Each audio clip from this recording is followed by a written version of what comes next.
سلام كمي صنحو كبرات تخطاتلت نلوم عرب 21 نحاسة 2026 زتا دالو حدش زيناتات حيزالكم قريبا لخو مكتتالكم يعدم فلما كند ابتاتو ኤርትራን ሕብራት ሃገራትን ዘካየደ ወዘተ ዝምልከትን ኣመንጎ ኣሜሪካን ኢትዮጵያን ወተሃደራዊ ስምምዕ ከም ዝተፈጸመን ዶክተር ደብረጽዮን ሓዊሱ ላዕሎት ኣመራርሓ TDF-ን ላዕሎት ኣመራርሓ ፋኖን ኤርትራ ከም ዝኣተው ከም ዝተገለጸን ብዛዕባ ውግእ ትግራይ ዘለዎ ሓድሽቲ ምዕባለታትን ኣመንጎ ግብፅን ደቡብ ሱዳንን ሓድሽ ወጥሪ ከም ዝተልዓለን ኢትዮጵያን እስራኤልን ስምምዕ ከም ዝኸተማን ዝብሉን ካልእን ዝሕበር ዝርዝር ዜናታት ሒዝናልኩም ቀሪብና ኣለና ንቻናልና ሰብስክራይብ ብምግባር كسب مودة تكاتلونا بخبرنا نعدمكم أمانغو جبسن دوب سودان حدش متفناني في التركم زلو تجاليسو جبس كما قصلتنا يتم سيتبيا زلو وتر قدب أباي مس دوب سودان وان أمه ناس حسبتات أبجتة أتو خمزة تحبيرو منجست جبس نقولنا يتفاسسني الهجرات زملكات مجلس ذهاب خوينو اتن هجرات كامه ناس زخون يكون حسب كقطبة كتنكا صنيحون علون نناي دوب سودان ناي ماي بروجكتات ملكيتهم أبتا هجر زوجو صابصابات مركز بمجبار أب دوب السودان أب ناينيل منجد حسب كسرح كم زي جبا جبس محبارة دحر ملكاتو بوليتيكا ماينيل كمن دجنا حدش وتري فتر كم زلو انت حبيرو ماينيل هاجر أو دحنت مخانو تحبر جبس أبت ما يزجات مجودات شلل كتبلام كم زي كونت كتحبر صحات كوينا نقولن ناي فلقني الهاجرات تتنقان كم زلان دوب سودانون أكل نايتمت حساسة بخوينا كم زلات جاليسو ناي جبس من يسروس أقوداي بدر عبد العات أبزهابو مجلسي جبس نزخونا أبقونا ما يتنايل سرح بروجكتات كم زي تقبل كحبرون كلا اتسرح أنصار ربح جبس مخانون زجباء سقمتك وسدلو مخانو محباروان تجاليسو الله ات أمانغو جبسن دوب سودان معبيلو زلو وتره بسنك ماينيل استلعالم مخانون أوانا كتما جواز تقايدة غازيطا مجلسوان أمانغو أمباسادر جبس أب سودانن ناي دوب سودان سب سلطاناتن زي مكنا مفتارو بتوسع خفلة تخايل الله بسنك ناي فنقليل وتره هاجرات تفاسسنيل أب كبيد عجرجر كم زلوان زفلات كخاونو كلا جبس نزخونا نماينيل زقلو بروجكت بزات انت زي كوينوان بحايلة سقمتك توصدر لمخانا كتقالس مزنا حي ذكر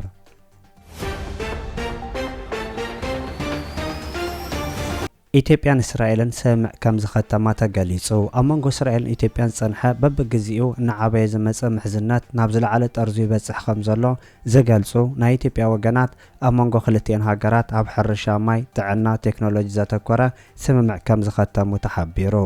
ኢትዮጵያን እስራኤልን ኣብ ተሓድሽ ስምዕ ኣብ ወፍሪ ዘተኮረ ሰፍሕቲ ምርድዳእ ከም ዝፈጸሙዎን ዝገልጹቶም ምንጭታት ኢትዮጵያ እቶም ስምምዓት ናይ መጻዕቤትን ብልጽግናን أنفذ زخافت مخانم جاليسام إسرائيل إثيوبيان حبارو نتفتات ككايدا كم زخيلان نبرح مسأزو سد قدنا بحبار كخدا استراتيجي حنسي صني خدا خمس لاوان اتم من جتاتي جالسو إثيوبيا أبت إمارات تركبو دم بإسرائيل كان دم حزة خوينا تغسل كم زلان ناي سلستي انكيدان ناي كارن أفريقيا قدات كان دتنك خوين خمسة لز جالس وجنات بانصارو أبكينا السودان كان شجر كوين زلا كيدان نايتن سلستها جرات مخانو جالسو بخالي زينا دما إثيوبيان طلعن أبو طرقاتين كم زلوا تجليسو أبي إثيوبيا أمباسادر طلعن سيم فابراز كابتا هاجر مبرارو كحبرن كلا أتو سنة نزم دنا كلتين هاجرا زسألو كخاون كم زخلي حبر الله أبي إثيوبيا كتمر دساوات سنها أمباسادر فابرزي بسنك ناوشت أو محدران السرارحان إن باسس تلعلا زي مكداو كابتا هاجر كويس كم استعززون زحبر خوينو نايتلان منجستنا تقدام ملكيتو ذهبوا مجلسي زاجد كم زي اللون تحبيرو أم مسرح بيزان كالي وشت أسرار حتات بسنك استرخبت أجمات أتو سنة كم استوسدا زحبر كوينو أتا أمباسادر 10 أوار حتراي أبسلت أمسنحو يحبار كابادي سابس تسوغوغا أتا أمباسادر نخلتك عند مغنياتات مخانو زحبر وغنات ناب قدام سر إثيوبيا أبي أحمد ما قاربتو بزي كويسر كأتو سنحة عشوق نجارات أب كويسر كوعلوم مجمارون أبلعلنا يبيزا سرارحة كبير كويسر كجبر دحر مجمارون مخانوون سابات كابادي سابا يقلسو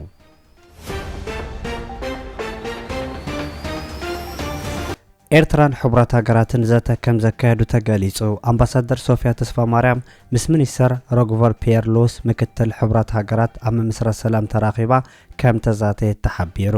ክልቲኦም ወገናት ኣብ ምስራት ሰላም ቀርኒ ኣፍሪካ ዘተኮረ ዘተ ከም ዘካየዱውን ኣብ ኤክስ ዝወፀ መግለፂ ክሕብር እንከሎ ኣብ መንጎ ሃገራት ቀርኒ ኣፍሪቃ ቅኑዑን ኣብ ስትራቴጂ ዝተመርኮሰ ዘተኸካየድ ጊዜ ዝጠልቦ ምዃኑ ኣብቲ ኣብ ቤት ጽሕፈት ኣምባሳደር ሶፊያ ተስፋ ማርያም ዝተኻየደ ርክብ ምሕባሩ እውን ተገሊጹሎ። ኣብ ቀርኒ ኣፍሪቃ ህዝቢ ካብ ቤት ንብረቱ ተመዛቢሉ ክነበር ተፈሪዱ ከም ዘሎ ዝገልጹ እቶም ሰበስልጣናት እቲ ኣብ ዓለም ካብ ዘለዉ ዞባታት ሓደ ካብ ዝኸፍኡ ኮይኑ ዝርከብ ናይ ቀርኒ ኣፍሪቃ ኩነታት ዝመሓየሸሉ መደባት ክሕንፀት ፀዊዖም ኣለዉ። ሞትን ምምዝባልን መለለይ ናይቲ ዞባ ኮይኑ ክቕፅል ከም ዘይግባእ እውን ኣብቲ ዘተስተሓበረ ኮይኑ ዓለም ነቲ ኩነታት እናርአየት ዓይና ዓሜታ ክትከይድ ጉጉይ ምዃኑን ቁልጥፍ ስጉምቲ ዝውሰደሉ ግዜ ከም ዝበፅሐ እውን ኣብቲ ዘተ ተገሊጹሎ። ኤርትራ ኣብ ቀርኒ ኣፍሪቃ ንዘሎ ሃዋህው ሰላማዊ ፍታሕ ንምምጻእ ክሰርሖ ፀንሐት ክትቅፅል ምዃና ቋሚት ወኪል ኤርትራ ኣብ ሕብራት ሃገራት ኣምባሳደር ሶፊያ ተስፋ ማርያም ዝሓበረት ክትከውን እንከላ ኣህጉራውያን ትካላት ሰላም ንምምጻእ ኩሉ ዘድሊ ክገብሩ ብምሕፃና እውን ተሓቢሩ። ናይ ክልቲኦም ወገናት ዘተ ሰላም መርግጋእን ምትሕብባርን ዞባ ቀርኒ ኣፍሪቃን እዋናዊ ምዕባለታቱን ዘተኮረ መንባሩ እውን ብተወሳኺ ፍለጥ ተኻኢሉሎ።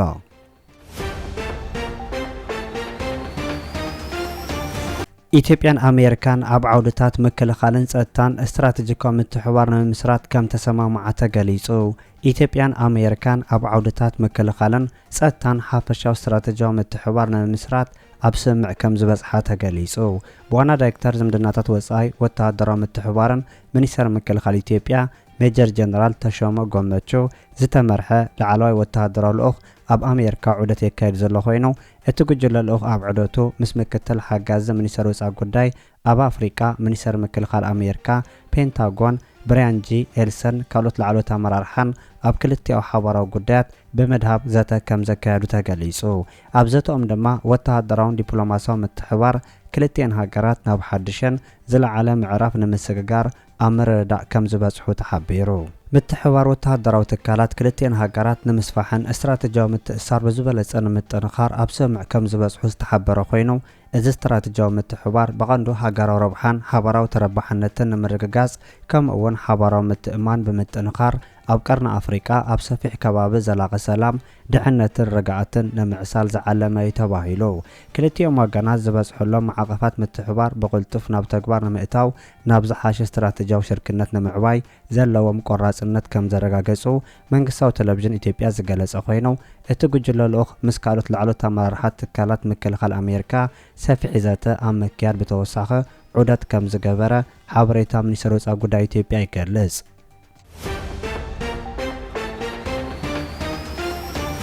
ኣብ ክልል ትግራይ ዝካየድ ዘሎ መጥቃዕቲ ድሮን ንሰፊሕ ኩናት መበገሲ ይኸውን ከም ዘሎ ተገሊጹ።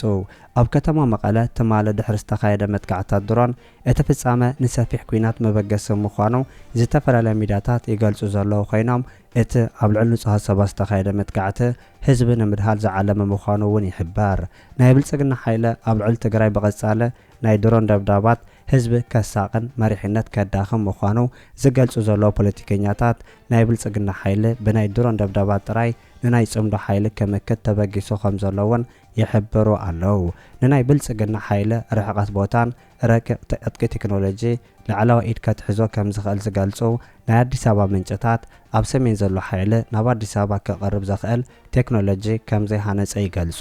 ኣብ መንጎቶም ንምውዳቕ ፌደራል መንግስቲ ዝሰርሑ ዘለዉ ተቃወምቲ ወገናት ኪዳን ተመስሪቱ ከም ዘሎ ዝሕብሩ ወገናት እቲ ኪዳን መንቀለ ናይቲ ደብዳባት ምዃኑ እውን ክሕብሩ እንከለዉ ናይ ብልጽግና ሓይሊ ሓድሽ ወተሃደራዊ ኪዳን ተወዳዲቡ ኣብ መጥቃዕቲ ከይበጽሐ ከጥቅዖ መዲቡ ከም ዘሎ ወሲኾም ይሕብሩ። ነቲ ኣብ ልዕሊ ከተማ መቐለ ዝተኻየደ መጥቃዕቲ ድሮን ኣመልኪቶም ብርክት ዝበሉ ወገናት መግለፂ ዘውፅኦ ኮይኖም ሳልሳይ ወያነ ትግራይ ኣብ ከተማ መቐለ ብስርዓት ኢትዮጵያ ኣብ ልዕሊ ንጹሃት ደቂ ትግራይ ደብዳብ ተፈጺሙ ክብል ምሕባሩን ኩሉ ዝምልከቶ ኣንጻር እቲ ኢሰብኣዊ ተግባር ክሰርሕ ተማሓጺኑ ከም ዘሎ እውን ተሓቢሩ። እቲ መግለፂ ወሲኹ እውን ደብዳባት ድሮን ኣብ ልዕሊ ሰላማውያን ሰባት መቐጸልታ ናይቲ ቅድሚ 5 ዓመታት ዝተኻየደ ተመሳሳሊ መጥቃዕቲ ምዃኑ እውን ዘረድአ ኮይኑ ህዝብን መንግስትን ትግራይ ምእንቲ ክህሉ ክቃለስ ምጽውዑ እውን ተገሊጹ።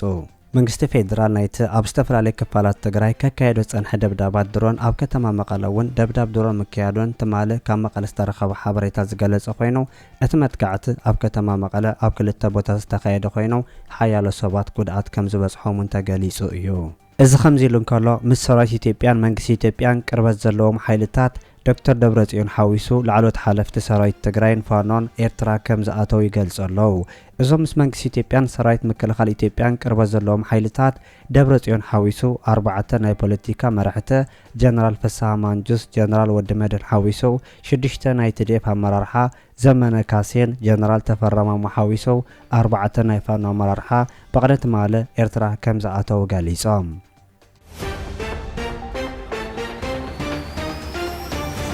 ክቡራት ተኸታተልቲ ንሎም ዝተዳለወ ዜና ነዚ ይመስል። ኣብ ዝቕጽሉ ዝፍነው ዜናታት በቐዳምነት ክበጽሐኩም ሳብስክራይብ ዘይገበርኩም ሳብስክራይብ ንኽትገብሩ ብኸብሪ ንዕድመኩም።